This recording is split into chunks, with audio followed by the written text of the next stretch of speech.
السلام علیکم ورحمۃ اللہ وبرکاتہ۔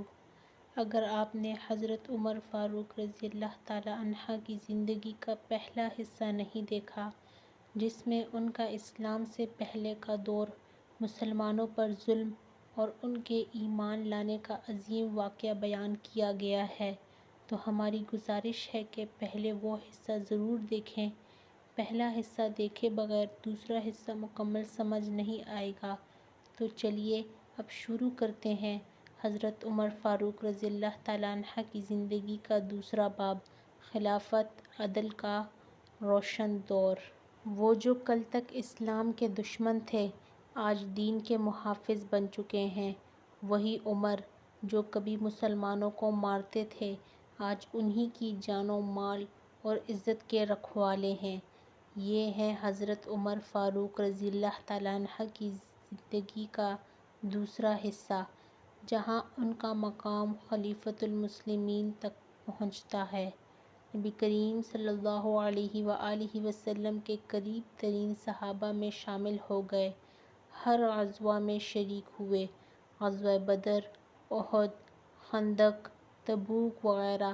نبی کریم صلی اللہ علیہ وآلہ وسلم ان سے مشورہ لیتے، کئی موقع پر ان کی رائے قرآن کی آیات کی صورت میں نازل ہوئی۔ مثالیں: پردے کے حکم پر ان کی رائے، شراب کی حرمت پر ان کی دعا۔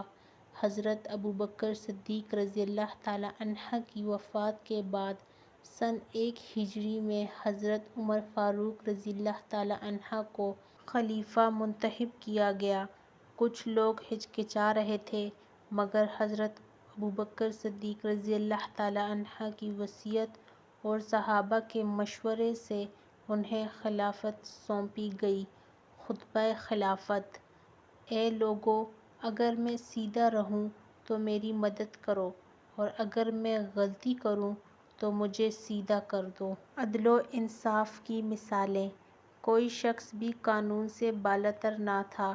قحط کے زمانے میں خود گوشت اور گھی چھوڑ دیا۔ ایک چرواہے کے اونٹ چرانے پر گورنر کو سزا دی۔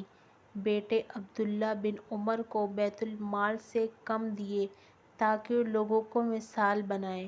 حضرت عمر رضی اللہ تعالیٰ عنہ کے دور میں 22 لاکھ مربع میل پر اسلام پھیل چکا تھا۔ رومی سلطنت اور ایرانی سلطنت کو شکست دی۔ یروشلم حضرت عمر رضی اللہ تعالیٰ عنہ کے ہاتھوں فتح ہوا۔ مصر، شام، عراق، ایران سب اسلام کے زیر حکومت آ گئے۔ فتح جرنیلوں کے نام: حضرت خالد بن ولید رضی اللہ تعالیٰ عنہ، حضرت سعید بن ابی وقاص رضی اللہ تعالیٰ عنہ، حضرت عمر بن العاص رضی اللہ تعالیٰ عنہ۔ حضرت عمر رضی اللہ تعالیٰ عنہ کے دور میں جو نظام قائم ہوئے، بیت المال یعنی سرکاری خزانہ، عدالتی نظام، ڈاک کا نظام، پولیس کا نظام، مردم شماری، جیل خانہ جات، سپاہیانہ تنخواہ۔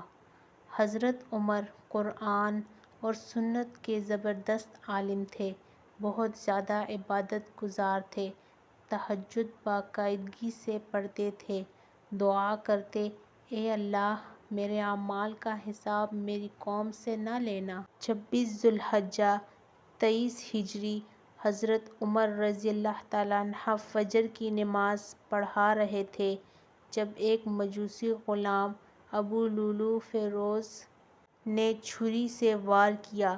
چھری کے وار سے شدید زخمی ہو گئے۔ 3 دن بستر پر رہے۔ جانشین کے لیے شورا مقرر کی۔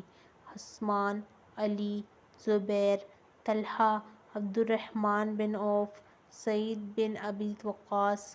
عمر رضی اللہ تعالیٰ عنہ کی تدفین نبی کریم پاک صلی اللہ علیہ وآلہ وسلم اور ابوبکر رضی اللہ تعالیٰ عنہ کے ساتھ کی گئی۔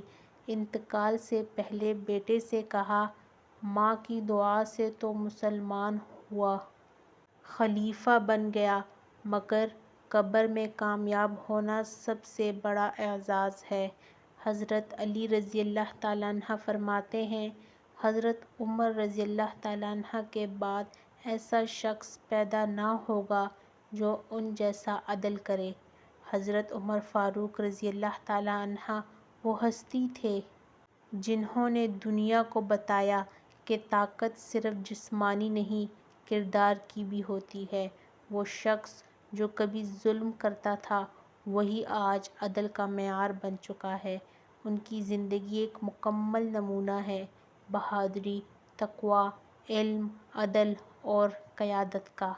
اگر آپ نے حضرت عمر فاروق رضی اللہ تعالیٰ عنہ کی یہ ایمان افروز داستان پسند کی ہو تو ویڈیو کو لائک کریں، شیئر کریں اور ہمارے چینل کو سبسکرائب کرنا نہ بھولیں۔ اگلی ویڈیو میں کسی اور صحابی کی ایمان افروز زندگی لے کر حاضر ہوں گے۔ اللہ حافظ۔